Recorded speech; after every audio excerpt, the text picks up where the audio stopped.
The Institute of Information Management is a professional institute, and we're proud to say that we're the premier in the whole of Africa. The institute is first of its kind, and the information management industry in Africa that has been neglected for decades, for centuries. We're here to revive it and also to help develop the profession. So just like I've been introduced earlier on, I wouldn't want us to take too much of time on this. I've been in the ITIM industry for over 2 decades. A very good part of it I spent in the oil and gas sector. Currently, I'm the chairman president of the institute, and you can find me on most of on the following social media platforms: Facebook, Twitter, LinkedIn, and there you have my email address. So why Institute of Information Management? Why, sensitizing the populace, for the need for proper management and security of records and information in the society. It's about service, it's about profit, it's about socials.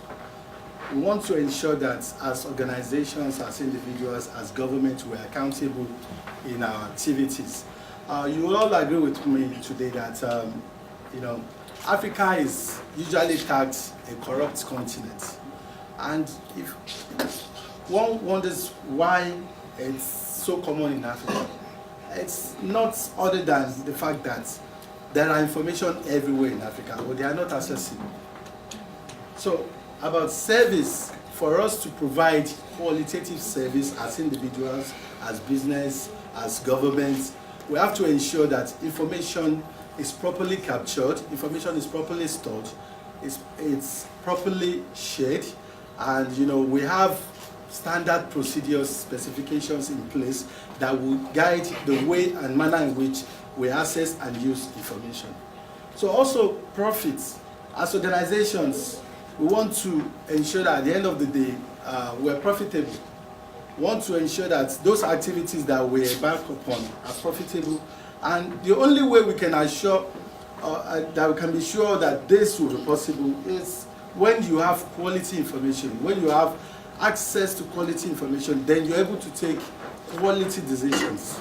Then social, you want to ensure that as organizations, as individuals, as governments, that your citizens trust you.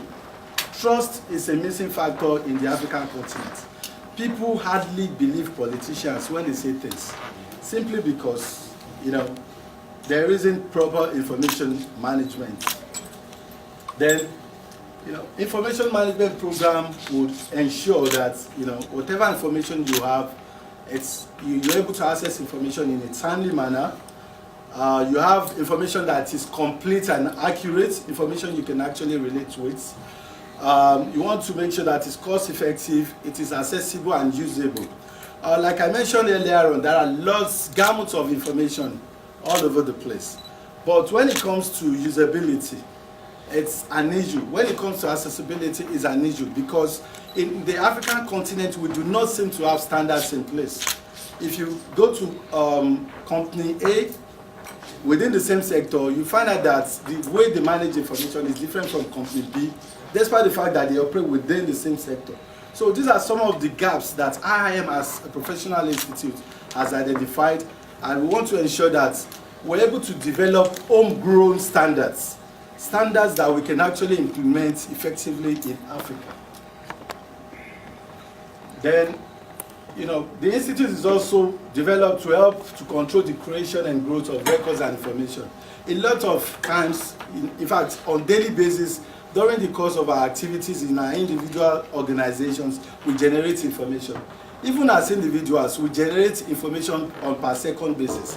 If you check your email, if you check your phones now, you're likely going to be having some IM messages coming in, emails, on social media, and so on and so forth. All of this information, there is need for us as professionals and non-professionals to be conscious of the fact that all those information that are being generated, that we need to have a conscious effort when it comes to how we relate to those information, how we use them, and how we share those information. Because if care is not taken, you find out that maybe your storage at the point you get stuck simply because you have information coming from left and right.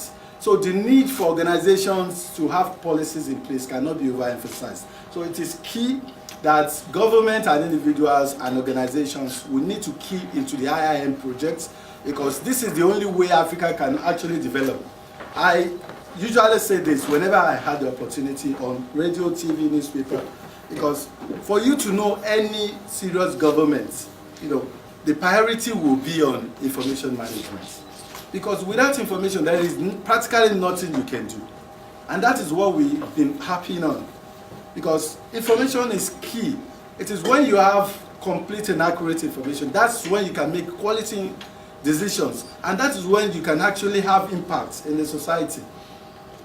Then we are also set up to help improve efficiency and productivity in all spheres of life, assimilate new records management technologies. That is, you should have a system in place that's able to, respond to developments around you.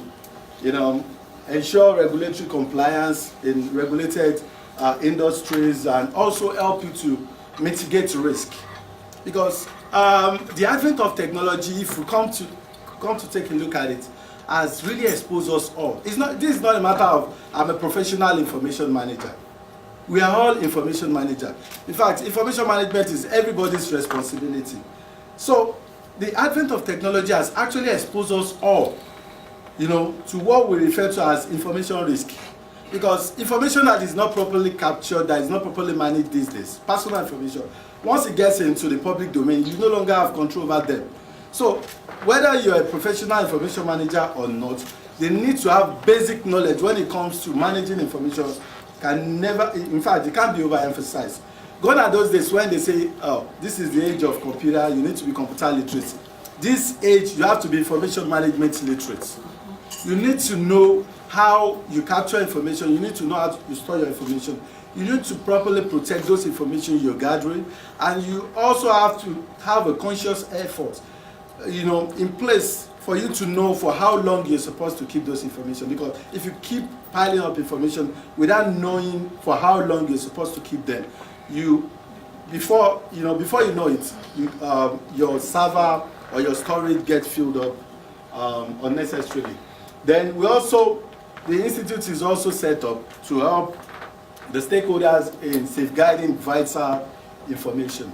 When you say vital information, we have different types of information. There are certain vital information that if you don't have proper information governance in place, you might not be able to sieve, the information that is available to you. You have to be able to classify whatever information that you have within your repository. You have to be able to identify those of them that are vital. Vital information means information that once you lose it, it could cost you a fortune to get them back, or you might not even get them back again. So if you lump them with irrelevant information, at the end of the day, you get lost, and it could land the organization or the individual into problems.